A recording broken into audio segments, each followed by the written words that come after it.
吓，嚟到香港要捱麵包，時代變咗，而家好多內地遊客嚟到香港，唔係購物，只係打卡，仲係早車嚟，夜車返，袋住3、400蚊，買得車票咧就冇錢食飯，要捱麵包。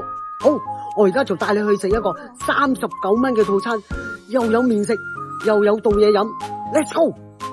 呢一間位於佐敦吳松街嘅粉麵店，交通方便，行去佐敦地鐵站只需要3分鐘，行去廟街亦都係3分鐘。大家睇下，一碗大大嘅牛雜河，再加杯凍奶茶，都係39蚊啫。